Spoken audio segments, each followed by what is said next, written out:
आपको बाहर रखने के लिए अंबरनाथ सीट पर कांग्रेस से बीजेपी मिल गई थी।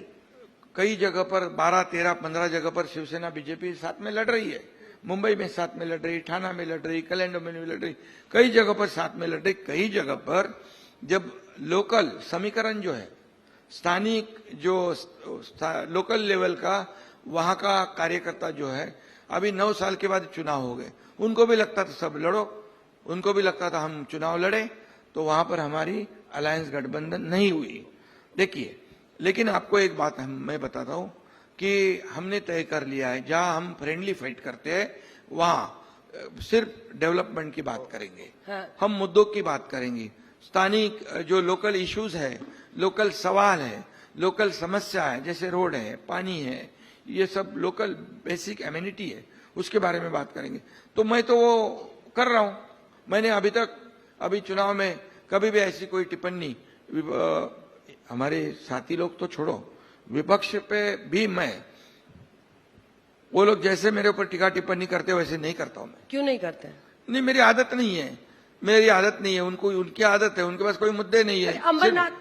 सिर्फ वो लोग गाली देना, टीका टिप्पणी करा, आरोप करना, मेरे पास तो मुद्दे हैं। जब पता चला आपको बीजेपी और कांग्रेस साथ आए तो क्या किया? सिर थपथपाया, हंसे? बिल्कुल सिर थपथपाया नहीं, ऐसा सिर थपथपाने वाला एकनाथ शिंदे नहीं है। ऐसा एक दिन सोचा था जब एकनाथ शिंदे निर्णय लेने वाला है, और जो मैंने 2022 में महाराष्ट्र ने देखा है, पूरी देश ने देखा है, एकनाथ शिंदे क्या कर सकता है। तो मैं डॉक्टर नहीं होने के बावजूद बड़ा ऑपरेशन कर दिया था। क्योंकि अंबरनाथ के भीतर आपके 27 पार्षद थे, बिल्कुल, भारतीय जनता पार्टी के 14 पार्षद थे। उसके बावजूद बीजेपी ने आपको सत्ता से दूर रखने के लिए, क्योंकि आप तो कहते रहते कि जहां पर मैं सत्ता में हूं वहां पर बीजेपी सत्ता में है, जहां पर बीजेपी सत्ता में, पालघर डानू में कर लिया है। हाँ, वही तो। लेकिन अंबरनाथ में जो आपका इलाका है, वहां पर आपको सत्ता से दूर रखने के लिए बीजेपी ने दूसरे लोगों के साथ हाथ मिला लिया। देख, चोट तो लगी होगी कहीं ना कहीं अंदर। बिल्कुल, भाई जिसके लिए मैंने इतना मेहनत किया, उसके लिए उन्होंने ऐसा किया मेरे साथ। बिल्कुल, मैंने ये बात पहले भाजपा के प्रदेश अध्यक्ष रविंद्र चौहान जी से मैंने बात की। मैंने बोला ऐसी बात हुई है भैया, उसको सुधार दो। फिर मैं राज्य के हमारे मित्र मुख्यमंत्री देवेंद्र जी से मैंने बात की। अंबरनाथ में जो है, हुआ है या हो रहा है, वो हमारी विचारधारा से परे हो रहा है, विचारधारा से खिलाफ हो रहा है। तो बोले मैं देखता हूं। उन्होंने गंभीरता से वो बात ली हुई है। अभी इससे भी आपका तो नगराध्यक्ष बना नहीं, मेयर तो बना नहीं आपका वहां पर। नहीं, अभी भी बीजेपी का ही है वहां पर। तो बीजेपी का बने तो हमको दुख थोड़ी है, महायुति का ही है। सही बताइए। सही बात कर रहा हूँ। गुस्सा तो आया। देखिए, एक कुर्सी की लड़ाई, शिंदे जी के चेहरे पर गुस्सा नहीं दिखता है, लेकिन अंदर से अंदर कुछ ना कुछ हुआ होगा कभी ना कभी। शिंदे कुर्सी के लिए नहीं लड़ता है। उद्धव ठाकरे को आपका गुस्सा 5 साल के बाद समझ में आया कि आप खफा थे। सत्ता के लिए मैं लड़ता नहीं, कुर्सी के लिए मैं लड़ता नहीं। मेरा एजेंडा है डेवलपमेंट। मेरा एजेंडा है महाराष्ट्र की जनता को कुछ मिले, महाराष्ट्र का विकास हो, महाराष्ट्र आगे बढ़े।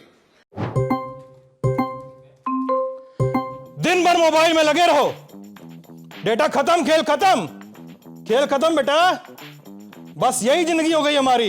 लेकिन अगर आप अपनी जिंदगी बनाना चाहते हैं तो आइए शनिवार 10 जनवरी को पटना के बापू सभागार। उस दिन है लल्लन टॉप का बिहार अड्डा।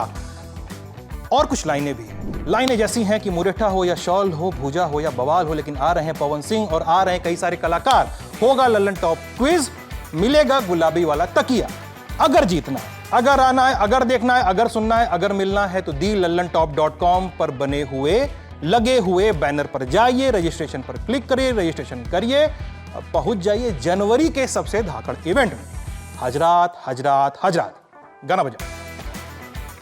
Rajnigandha presents Lallan Top Bihar Adda, co-powered by Hero Glamour X, ITIL and Rajdhani Basin.